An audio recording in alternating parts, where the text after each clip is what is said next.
Bonjour, je suis le Dr David Malka, je suis oncologue digestif, chef du département d'oncologie médicale de l'Institut Mutualiste Montsouris. Alors, le cancer des voies biliaires est un des cancers primitifs du foie. Il représente à peu près 15% des cancers primitifs du foie, derrière le cancer du foie proprement dit, le carcinome hépatocellulaire.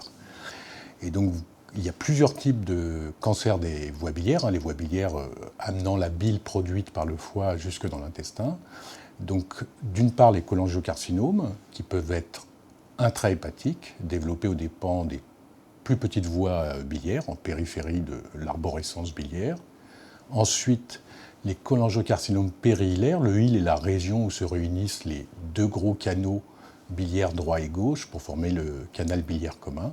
Et enfin, les cholangiocarcinomes distaux, donc les plus en bas de l'arbre biliaire, juste avant l'abouchement de la voie biliaire principale dans l'intestin. À côté de ça, on classe aussi dans les cancers des voies biliaires, dans les cancers biliaires, à côté des cholangiocarcinomes, les cancers de la vésicule biliaire. Donc l'ensemble de ces cancers, assez disparates, constituent ce qu'on appelle les cancers biliaires ou les cancers des voies biliaires. Alors les facteurs de risque des cancers des voies biliaires sont très variables d'une région du monde à l'autre. Pour schématiser, pour ce qui concerne les cholangiocarcinomes, il y a une région de forte incidence qui se regroupe, se concentre dans le sud-est asiatique. Et ça, c'est lié à des parasitoses, des parasites des voies biliaires qu'on appelle les dystomatoses. Les Anglais parlent de liver flux. Donc, ce sont des parasites qui infectent chroniquement les voies biliaires et qui vont générer une inflammation chronique et partant des cholangiocarcinomes des voies biliaires. Dans le reste du monde, et notamment dans les pays occidentaux, les cholangiocarcinomes sont beaucoup plus rares, ça fait partie des tumeurs rares, et les principaux facteurs de risque sont d'une part la lithiase biliaire, donc les calculs, et d'autre part les maladies chroniques du foie, quelle qu'en soit la cause. Donc tout ce qui peut donner une maladie du foie, alcool, virus d'hépatite, et de plus en plus souvent cause métabolique. L'épidémie mondiale de diabésité, de diabète et d'obésité, conduit à un syndrome métabolique qui peut aboutir à une maladie du foie qui elle-même peut aboutir à un cholangiocarcinome. La plupart des patients ne présentent pas de facteurs de risque en fait, et c'est pour eux un coup de tonnerre dans un ciel serein.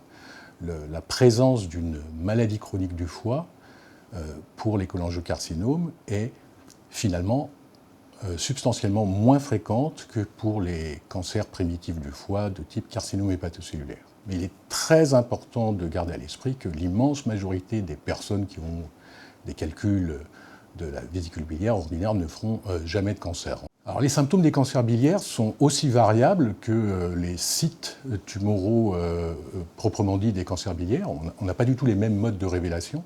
Par exemple, un cholangiocarcinome intrahépatique qui est en périphérie du foie, sur les plus petites voies biliaires, ne va pas causer immédiatement, et même parfois jamais, d'obstruction proprement dite des gros canaux biliaires. Il n'y aura donc pas de ce qu'on appelle l'ictère, la jaunisse, c'est-à-dire le fait que la gêne à l'écoulement de la bile vers l'intestin va entraîner son reflux vers le sang.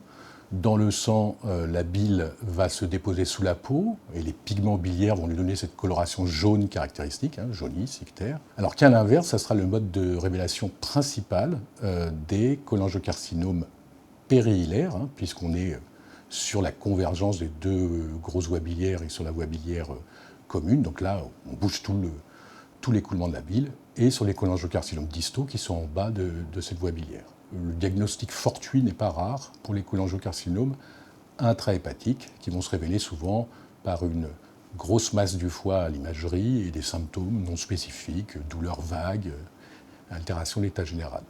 Pour les cancers de la vésicule biliaire, il y a essentiellement deux modes de révélation. Le premier, malheureusement, à des stades déjà avancés, où on peut avoir un envahissement de contiguïté de la voie biliaire, donc on va retrouver l'ictère des cholangiocarcinomes périhilaires et distaux, ou une masse du foie par envahissement du foie. Puis il y a un mode de révélation fréquent, qui est la découverte fortuite à l'occasion d'une ablation de la vésicule, d'une cholécystectomie, chez quelqu'un qui a des calculs et qui a présenté des symptômes pouvant faire penser à une complication de cette calcul de type cholécystite, colique hépatique, etc. Et donc le chirurgien et l'anatomopathologiste qui examine au microscope la vésicule a la surprise de constater que la vésicule est le siège d'un cancer. Le traitement des cancers des voies biliaires a très considérablement progressé au cours de la dernière décennie. On va dire que l'année charnière, c'est 2010. Avant 2010, on n'avait aucun standard de traitement.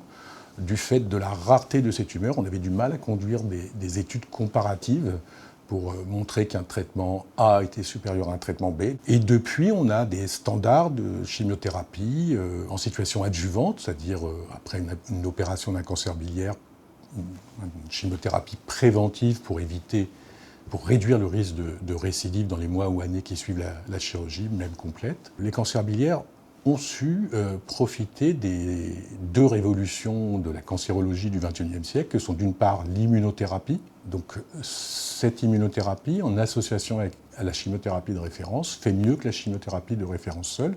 D'autre part, deuxième révolution thérapeutique, c'est ce qu'on appelle la médecine personnalisée ou la médecine de précision, à l'aide de médicaments qui vont cibler des anomalies moléculaires au sein même des cellules tumorales. Les cellules tumorales ont des anomalies dans leur ADN, c'est même un élément fondamental et quasi obligatoire dans la genèse d'un cancer. Ça ouvre la perspective pour les patients qui n'ont pas répondu aux standards de première ligne dont j'ai parlé précédemment, c'est-à-dire l'association de chimiothérapie et d'immunothérapie, de traitements personnalisés qui vont aller cibler l'anomalie moléculaire constatée chez le patient.